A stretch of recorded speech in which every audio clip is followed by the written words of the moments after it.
कैसे हैं आप लोग? आशा करता हूं कि अच्छे होंगे, लेकिन एक बात की चिंता जरूर होगी कि भाई साहब कल के मार्केट में हमें करना क्या है, क्योंकि प्रेडिक्शन बहुत कुछ कही जा रही है। एक तरफ यूएस का रिसेशन और दूसरी तरफ भाई साहब ये वॉर की सिचुएशन। लेकिन क्या आपको पता है कि ये सिचुएशन पहले कब आई थी? क्योंकि उस पर हम बात करने वाले हैं। अगर वहां से आपको पता चलेगा तो हो सकता है कल की मार्केट को लेकर जो आपके मन में टेंशन है, जो तनाव है, थोड़ा सा कम होगा। हो सकता है लाइव आ पाऊं ना पाऊं, मुझे नहीं पता कल के मार्केट में, इसलिए सब कुछ प्रेडिक्शन पूरी बताने वाला हूं। कल लमसम करने का क्या मौका है, कितने अमाउंट आपको लमसम करना है, कब करना है, सेंसेक्स कितने पॉइंट पे आने पे लमसम करेगा, सब चीज डिस्कस करने वाला हूं। तो बहुत ही ज्यादा स्वागत दोबारा करता हूं आज की वीडियो में। मार्केट प्रेडिक्शन कर क्या कर सकना है हमें, सबसे पहले कुछ चीज आपको बहुत इंपॉर्टेंट बताने वाला हूं, ठीक है? बहुत ध्यान सुनना, क्योंकि इन चीजों के माध्यम से आपको ना चीजें समझ में आएगी कि यही सब कल का एक्शन क्या होगा। रसिया यूक्रेन वॉर याद होगा सबको, मुझे लगता है याद होगा सबको, क्योंकि एक ऐसी सिचुएशन थी रशिया यूक्रेन वॉर को लेके जब हमारा सेंसेक्स 1700 पॉइंट नीचे चला गया था। कितना? 1700 पॉइंट। उसी दिन सेम डे 1700 पॉइंट हमारा सेंसेक्स नीचे चला गया था और मैक्सिमम नहीं 240 लाख करोड़ रुपए नुकसान हुए थे सर। ये उस दिन की कहानी है। डेटा आप देख लेना, मनी कंट्रोल वेबसाइट पे कंप्लीटली मिल जाएगा आपको, गूगल भी कर सकते हो।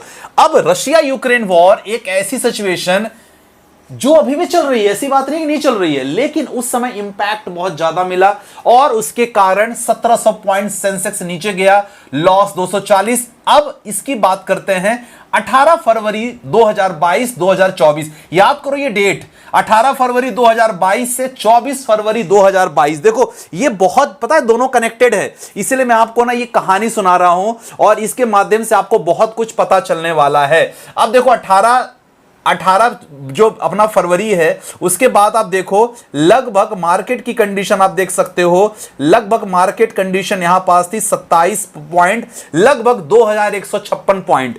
ये उस समय की कहानी थी। इसके बाद भी मार्केट में कनेक्शन रहा, लेकिन सबसे इंपॉर्टेंट चीज यहां से मार्केट की कंडीशन यहां देखो। इसके बाद मार्केट ने 50% रिटर्न वहां दिया है। 2022 की कहानी है ये, केवल उसके अगले 6 महीने की ये कंप्लीट सिनेरियो, और ये इसके कारण ही सेंसेक्स गिरा था। ये तो कहानी हुई उस दिन की जब ये वॉर की सिचुएशन हुई थी। देखो यार, मुझे तो लगता है कि जब हम अच्छा करने लगते हैं, या म्यूचुअल फंड इंडस्ट्री अच्छा करने लगती है, लोकल भी हम ठीक ठाक रहते हैं, डोमेस्टिक ठीक ठाक रहते हैं, पता चलता है कि ये कुछ इंटरनेशनल हुआ। लेकिन देखो यूएस रिसेशन सबको पता है कैसा हुआ, लेकिन यहां इंपैक्ट बहुत आप देख सकते हैं। ईरान इजराइल वॉर, क्योंकि ये देखो कल मार्केट क्या होगा उसके प्रेडिक्शन तो हम करेंगे, लेकिन क्या हो सकता है, क्योंकि ईरान इजराइल पे देखो अगला हमला कर सकता है। और आपको पता है, जो लोग स्टॉक मार्केट समझते हैं उनको पता होगा, ऐसी कंडीशन में क्रूड ऑयल का प्राइस बहुत तेजी से उठता है और ऐसी कंडीशन में इन्फ्लेशन भी बहुत तेजी से उठता है। और क्योंकि क्रूड ऑयल डायरेक्टली प्रोपोर्शनल, तो बहुत सारी कंपनियां जो भारत में काम कर रही हैं उनका रॉ मटेरियल, पेट्रोल डीजल भी एक इंपॉर्टेंट पार्ट है, लेकिन क्रूड ऑयल एक इंपॉर्टेंट रॉ मटेरियल रहता है मशीनरी प्रोसेसिंग में। अब सोचो, मशीन्स जो कंपनीज हैं उनको अगर रॉ मटेरियल नहीं मिला यहां पास, या दिक्कत हुई, तो समझ लो यहां उनको और एक्स्ट्रा चार्ज देना पड़ेगा, ट्रांसपोर्टेशन महंगा हो जाएगा। तो ये सारी चीजें इंपैक्ट हो सकती हैं। लेकिन फिलहाल देखो, अभी अगर मार्केट कंडीशन देखें तो मार्केट डाउ जोन्स अगर बात करते हैं, यूएस का मार्केट है, अभी भी 610 पॉइंट है। तो मैं तो मनाता हूं कि ऐसा कुछ ना हो, लेकिन देखो हमें प्लानिंग तो करनी पड़ेगी ना। डाउ जोन्स 610 पॉइंट नीचे, अगर नेस्डैक की बात करें सर वो भी 417 पॉइंट नीचे। तो कल क्या प्रेडिक्शंस भी और क्या करने वाले हैं, ये आपको समझ में आ गया कि पहले भी ऐसा हुआ था, मार्केट नीचे हुआ, लेकिन रिकवर कितने दिन बाद हुआ और कितना परसेंट रिटर्न मिला, समझ में आ गया। अब इंपॉर्टेंट चीज देखो, ये कहानी 18 फरवरी 2022 से 24 फरवरी 2022 में बहुत तेजी से हुआ था, वहां मार्केट इंपैक्ट पड़ा था। अब देखो एज ए रिटेल इन्वेस्टर हमें क्या करना है, सबसे पहले मार्केट एंड स्ट्रेटेजी। अगर कल ऐसा होता है तो ये स्ट्रेटेजी है। देखो मार्केट से ऊपर कोई नहीं है, सबको पता है स्ट्रेटेजी कल की क्या होनी चाहिए। अगर सेंसेक्स -400 पॉइंट होता है, सबसे पहले देखो गैप डाउन उठने की उम्मीद ऐसी लग रही है कि मार्केट गैप डाउन उठेगा। देखो प्रेडिक्शन किसी को नहीं पता, एक अपन प्लानिंग कर रहे हैं कि ऐसा अगर होगा तो हम ऐसा करेंगे। अगर गैप डाउन होगा, क्योंकि गैप डाउन मतलब 9 बजे से लेके 9:15 के बीच की कहानी बहुत कुछ हो जाती है। अगर ऐसा होता है, मैं प्लीज आप लोग क्योंकि परेशान हो जाते हो तो प्लीज 30 मिनट्स का वेट करना। कितना? 30 मिनट्स का आपको वेट करना है और आप देख सकते हैं 30 मिनट्स का अगर आप वेट करोगे, इसके बाद अगर सेंसेक्स 400 पॉइंट ऊपर नहीं नीचे, ध्यान रखना यहां थोड़ा, अगर इसके बाद सेंसेक्स 400, यहां कंफ्यूजन हुआ, 400 पॉइंट अगर सेंसेक्स नीचे जाता है, डेफिनेटली वहां इन्वेस्टमेंट करने का अच्छा मौका रहेगा, मोर देन 50,000 निवेश करने का मौका रहेगा। लेकिन ये 50,000 किसके लिए रहेगा, ये आपको मैं बताता हूं, क्योंकि हम देखो, हम इसी तरह इन्वेस्टमेंट करते आए हैं। मैं जब से हम लोग आपस में मिले हैं, सबसे बात करते हैं, लगातार लाइव सेशन अटेंड करते हैं, आप लोगों का पोर्टफोलियो डिजाइन, एवरीथिंग सब कुछ चल रहा है। मैं एक चीज स्ट्रेटजी हमेशा आप लोगों से करता हूं, क्या करता हूं, एक साथ कभी निवेश नहीं करने का। और काफी लोग जो मुझसे जुड़े हैं सब मुझे जानते हैं कि एक साथ में कभी निवेश करवाता भी नहीं, थोड़ा थोड़ा आप चाहो तो निवेश कर सकते हो, और ये हैबिट हमेशा बनना चाहिए। कौन से म्यूचुअल फंड में करना चाहिए, डेफिनेटली ये डिसीजन तो हमेशा आपका ही रहता है।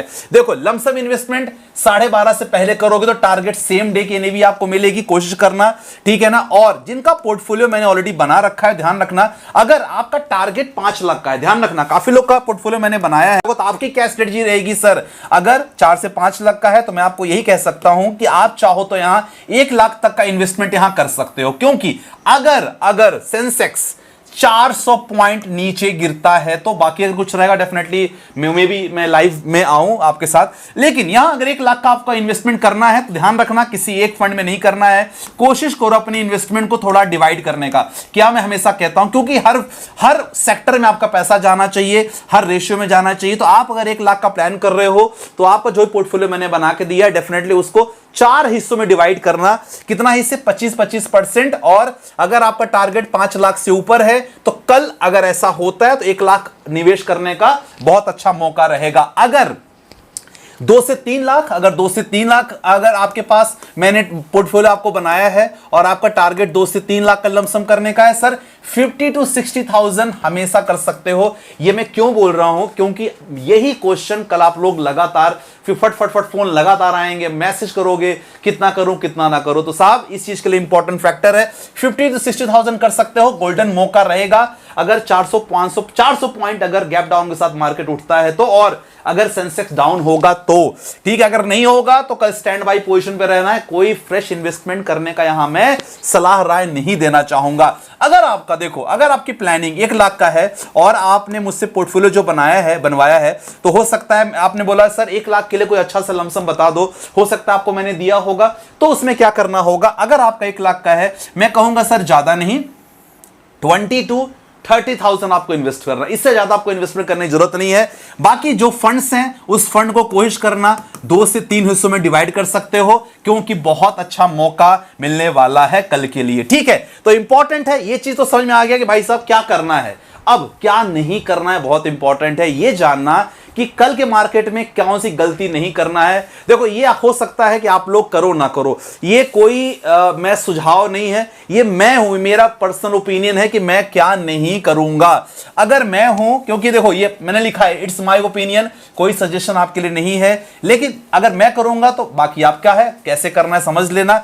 गलत वक्त, ध्यान देना, ये लाइन मैंने क्या लिखी है, गलत वक्त में, गलत वक्त हो सकता है, गलत वक्त मतलब ये जो मार्केट में गिरावट या क्रैश आती है, मंदी आती है, ठीक है, गलत वक्त में अच्छे फंड्स अगर लो वैल्यूएशन, ध्यान देना एक एक पॉइंट, गलत वक्त में अच्छे फंड्स लो वैल्यूएशन में सेल नहीं करूंगा मैं। पहली बात, जिसको समझ में आ गया हो कमेंट सेक्शन में मेंशन करना। एसआईपी बंद नहीं करूंगा, दूसरी बात। तीसरी, एसआईपी स्टॉप नहीं करूंगा। एसआईपी स्टॉप करना है, बंद करना, दोनों मंत्र है। कुछ लोग स्टॉप कर देते हैं कुछ समय के लिए, फिर बाद में रिज्यूम करते हैं, नहीं साहब, और कुछ लोग हमेशा के लिए बंद कर देते हैं। तो ये चीजें मैं नहीं करने वाला, ये मेरा पर्सनल ओपिनियन है। तो ये वीडियो आपके लिए रही, आशा करता हूं वीडियो पसंद आई होगी। अगर पसंद आए तो इसे लाइक करना, चैनल में सब्सक्राइब जरूर कर लेना। बाकी कुछ भी अपडेट्स हो प्लीज आप व्हाट्सअप कर सकते हैं कल, और अगर कुछ भी रहेगा मेरे तरफ से डेफिनेटली मैं ग्रुप में अपडेट कर दूंगा। बाकी मिलते हैं नेक्स्ट वीडियो के साथ, बाय बाय, टेक केयर, जय हिंद।